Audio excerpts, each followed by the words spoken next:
ស្ងោរស៊ុបសាច់គោជាមួយនឹងជ្រក់ទឹកប្រហុកខ្មែរតោះមានបងប្អូនណាដែលធ្លាប់ធ្វើនេះអត់អញ្ចឹងអានេះគឺខ្ញុំមានល្ហុងប៉ុន្តែខ្ញុំសូមបញ្ជាក់បន្តិចបងប្អូនយកល្ហុងសាគៀលដោយសារតែខ្ញុំអត់មានល្ហុងសាគៀលខ្ញុំប្រើល្ហុងខៀវអញ្ចឹងគឺវាអត់សូវឆ្ងាញ់ទេយើងញ៉ាំអញ្ចឹងទៅវាធ្វើឲ្យជូរហើយនឹងរាងល្វីងតិចតិចហើយសម្រាប់សាច់គោគឺខ្ញុំប្រើសាច់ច្រឡកហើយគ្រឿងរបស់យើងគឺខ្ញុំមានរំដេងខ្ទឹមស្លឹកក្រូចហើយនឹងគល់ស្លឹកគ្រៃយើងដិតវាឲ្យឈ្ងុយហើយយើងដាក់ដាំទឹកឲ្យពុះយើងដាក់សាច់គោចូលតែម្ដងអញ្ចឹងបងប្អូនអាចប្រើជាលក្ខណៈឆ្អឹងគោក៏បានដែរយើងដាក់សាច់ចូលគឺខ្ញុំថែមជាមួយនឹងស្ករបន្តិចជាមួយនឹងរ៉ូឌីបន្តិចហើយជាមួយនឹងអំបិលបន្តិចដើម្បីរំងាស់ហើយយើងរំងាស់បានប្រហែលជា1ម៉ោងអញ្ចឹងសាច់យើងចាប់ផ្ដើមផុយល្អគឺខ្ញុំចាប់ផ្ដើមដាក់ល្ហុងចូលបន្តទៀតអញ្ចឹងយើងរំងាស់ជាមួយគ្នារហូតដល់តែល្ហុងហើយនឹងសាច់គោនឹងគឺថាផុយមកល្មមហើយគឺយើងថែមគ្រឿងបន្ថែមឲ្យវាមកល្មមទឹកស៊ុបរបស់យើង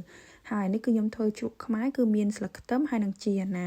ហើយដាក់ទឹកប្រហុកហើយខ្ញុំដាក់ខ្ទឹមសបន្តិចចឹងទៅហើយយើងថែមជាមួយនឹងទឹកម្ជូរក្រូចឆ្មានេះគឺខ្ញុំយកទៅដាំដើម្បីត្រងកាលពិតទៅប្រហុកនេះគឺប្រហុកសាច់ប៉ុន្តែគ្រាន់តែថាជៀសវាងបងប្អូនខ្លាចវានៅសេសសល់ដូចឆ្អឹងអីចឹងណាហើយជ្រក់របស់យើងគឺមានតែប៉ុណ្្នឹងឯងគឺយើងថែមអំបិលម្សៅស៊ុបស្ករអីទៅតាមចំណូលចិត្តរបស់យើងចឹងណាហើយរសជាតិជូរអែមប្រៃចឹងទៅហើយយើងដាក់ខ្ទឹមពងហើយជីពីលើ